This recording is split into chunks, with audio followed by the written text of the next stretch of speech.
Good morning. Hope you're having a wonderful day today on this beautiful Father's Day. Hope that all you fathers out there just have a wonderful day. I hope that your children come around, give you a call, give you a hug, and nothing like children. I guess one of the most beautiful words in the world is dad or father, or I tell you, it gets to be better when it's grandpa or granddad or something, because it is certainly grand. Children are a heritage of the Lord, and so we want to just welcome you today and hope that this is a wonderful day for you. We're going to be at church at New Bethel this morning at 11 o'clock. We hope to see you there. If you don't have a church home, come be with us. We just still running our one service, our worship service on Sunday morning, waiting to see what everything's going to happen in the pandemic and everything around us, but we're there. We're worshiping God, and I tell you, the Spirit of the Lord has been present and been touching us there. So we want to welcome you. If you need a place to go, come out and be with us. I want to talk to you just a few minutes this morning on a subject from Father's Day, and I want to take a bad lesson from a father and ask the question, can anything good come out of a bad situation? Can we learn anything about being good fathers from the example of a father that had something to go really badly wrong? And I believe the answer to that is yes. I'm going to read from 2 Samuel 12 and then Psalm 127. I'm going to talk to you about David, King David. We know that he had 6 times in his life of crisis. I mean, severe crisis. There were hardships and tough times along, but 6 times his whole life was in crisis. And this is one of those times. We know that instead of going to war, he had looked off of his roof and seen Bathsheba, took her in, then all of a sudden had to have her husband killed. Then he married her, and then she had a baby. Thought it was all hidden, thought it was all covered up, but you know, God's always got somebody that knows. And old Nathan the prophet comes along and he starts talking to David. And he says, now therefore the sword shall never depart from your house, because you've despised me, and thou hast taken the wife of Uriah the Hittite to be thy wife. Thus saith the Lord, behold, I will raise up evil against thee out of thine own house. And I will take thy wives before thine eyes, and give them unto thy neighbor, and he shall lie with thy wives in the sight of the sun. Now notice that what God's saying here, the trouble that he's talking about here is going to come up out of his own house. Not the enemies all around, not those that hate Israel or would love to destroy him, but out of his own house. And it's going to come through his children. Now in Psalm 127, David said this, beginning in verse 3. He said, lo, children are a heritage of the Lord, and the fruit of the womb is his reward. As arrows are in the hand of a mighty man, so are children of the youth. Happy is the man that hath his quiver full of them. They shall not be ashamed, but they shall speak with the enemies in the gate. It's a blessing to have children. Children, I tell you, holidays are not holidays without children. It's just something that brings joy to our heart when we think about children. We know what's happening here is that Nathan has discovered David's sin, and David is remorseful, but we go on to find out that this baby's going to die anyway, and he's going to pass away. And this is the first thing that will hit David's family, the first pain that he feels in his heart as he begins to reap what he has sown here. The second thing is his daughter Tamar. We know that she's going to be molested by her half-brother Amnon. Again, children and their problems. She goes to Absalom, her brother, and tells him what Amnon has done, and he makes a plot and finally succeeds in killing Amnon. All of these things happening to the children of David. Then all of a sudden, Absalom, trying to take the kingdom away from his father, dies in a battle, and he's dead. Now these are the things that came upon David as he reaped what he sowed in his lifetime. But can we take this was a bad time, but can we take this bad time and learn anything from it so that we might be better dads. I believe that we can. The first thing I want to know and want to learn from this bad time in David's life was that his example molded the future of his children. Dads, granddads, our character, our example, we're molding our little children. They're going to come out and be like us. Some people say, well, the president lives in a glass house, or preachers live in a glass house, or deacons live in a glass house. I want to tell you something. Nobody lives in a glass house more than moms and dads. And we dads especially, they are supposed to respect us. They're supposed to look up to us. And so we live in a glass house. Oh, they watch their movie stars and they'll dress like them and they may fix their hair up like them, but we're the ones that they're truly watching. Listen to what Paul says to Timothy in 1 Timothy 4:12. Let no man despise thy youth, but be thou an example of the believers in word, in lifestyle, in love, in spirit, in faith, in purity. My children have asked me through the years, Daddy, why do you treat the grandchildren better than you treated us? And I said, well, see, baby, when y'all were born, you didn't come with an instruction manual. And it took me a lifetime to learn how to deal with children. And by the time the grandchildren came along, I had discovered what was important and what was not important. And I was able, so they think I treated them better, and I probably did because we were young. Paul knew that Timothy would be young, but he was telling him, look, Timothy, grow up. I mean, be an example to people. And we, especially on this Father's Day, have to realize that we are an example for them. See, these children watched their daddy grow up. I don't know what they heard when they were playing with their playmates. I mean, his sins were well known, and I don't know if they mocked the children because of daddy's sins. I don't know. But all I know is that you can't expect your children to be better than you.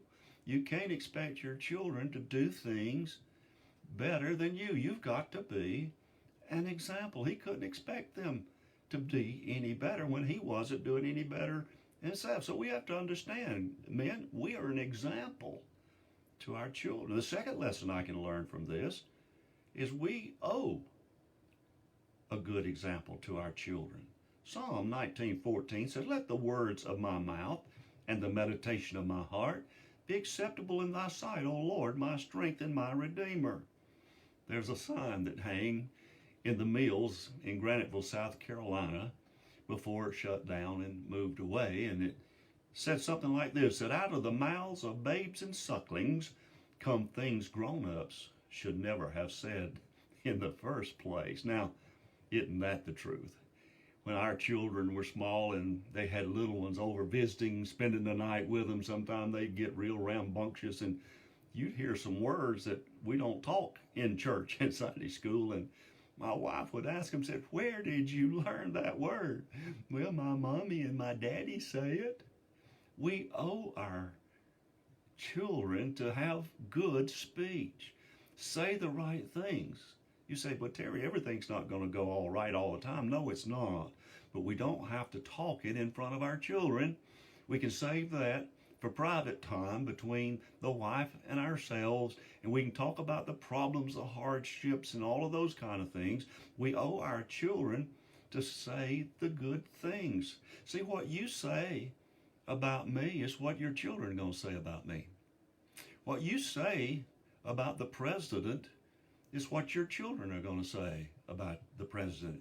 What you say about police officers is what your children are going to say about police officers. So we owe them a good example with our words. Words are everything. They carry within them the very heart of the speaker. When I speak these words, they actually reveal my heart. And then the second thing is found in Psalm 1 and 2. Blessed is the man that walks not in the counsel of the ungodly, nor standeth in the way of sinners, nor sitteth in the seat of the scornful.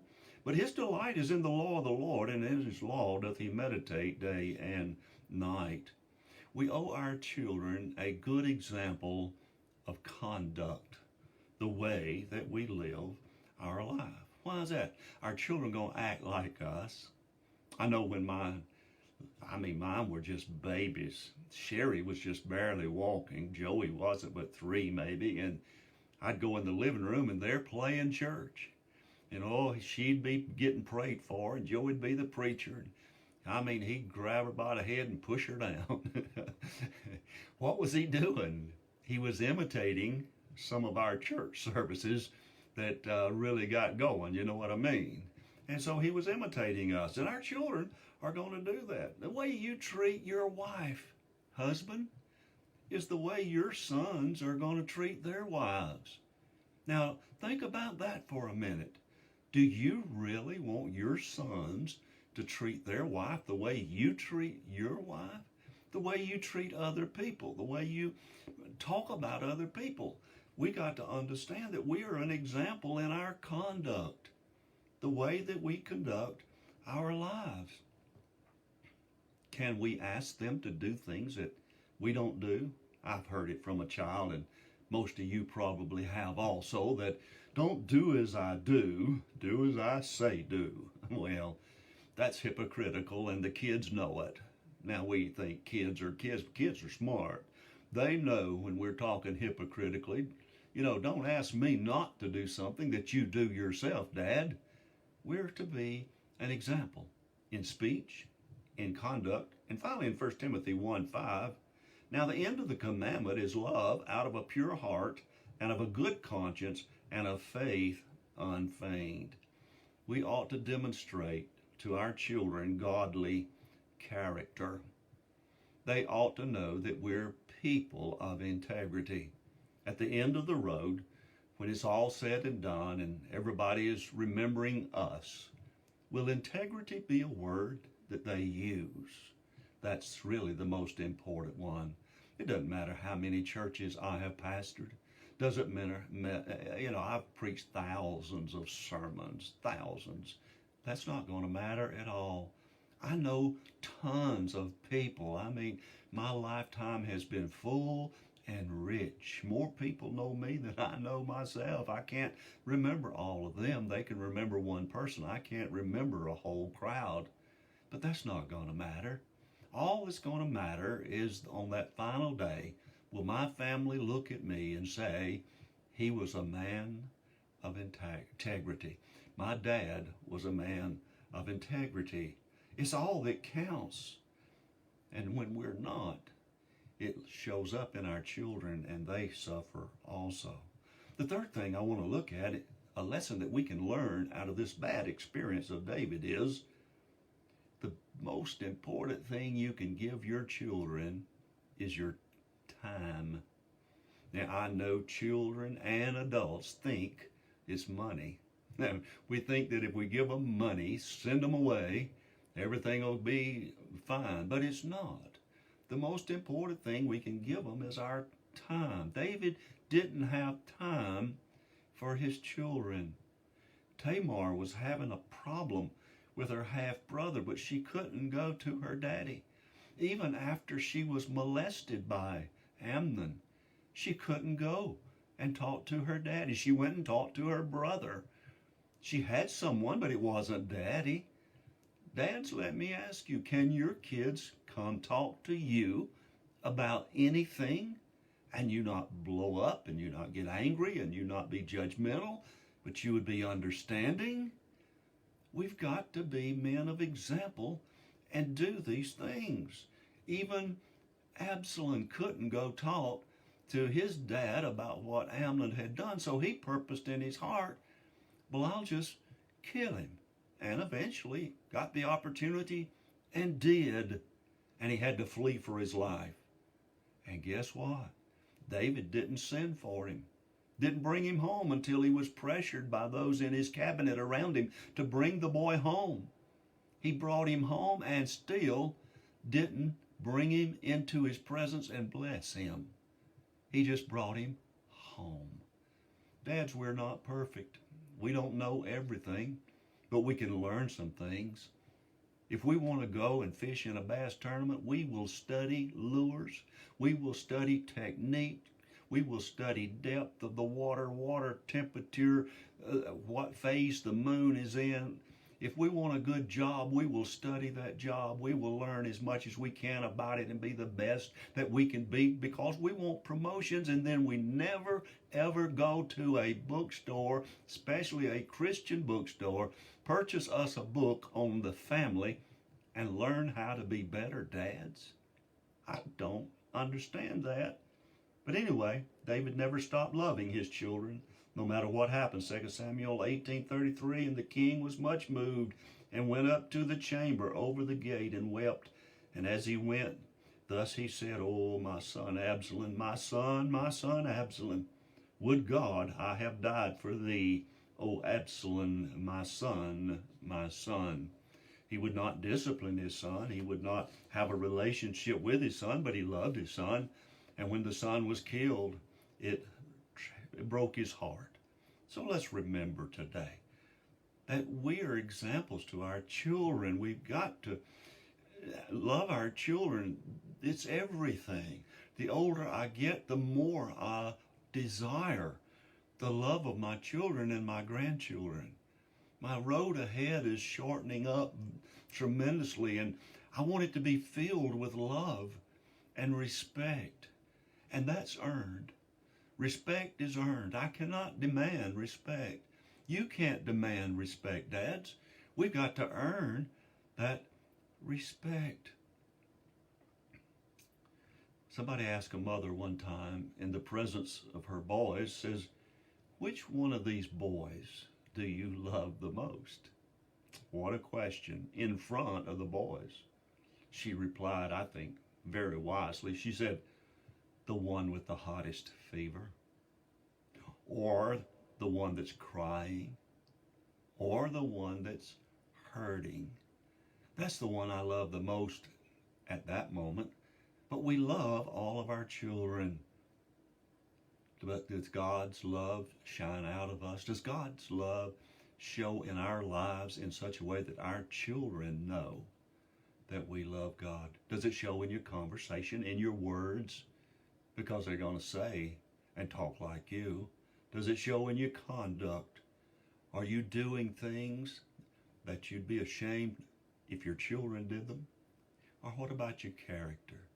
Are you honest, truthful, and treat them fairly? Well, if these things are in you and you work these things with your children, then you are molding a wonderful generation that's coming on behind you. Well, I hope that these words have encouraged you. I know they've not been a shouting kind of word, but nonetheless, they are important. We need to hear them. Somebody needs to tell us it is our responsibility. God did not blame Eve for the Garden of Eden. He blamed Adam. Now, whether you are the head of your house or not matters not to God, because he's looking at you. Men, he's looking at us. We're the ones that are to be the example, lead, guide, and direct with love. God's love, giving ourselves for our families just like Jesus gave himself for the church. So until next time we get together on Facebook Live, we just want to wish you a happy Father's Day.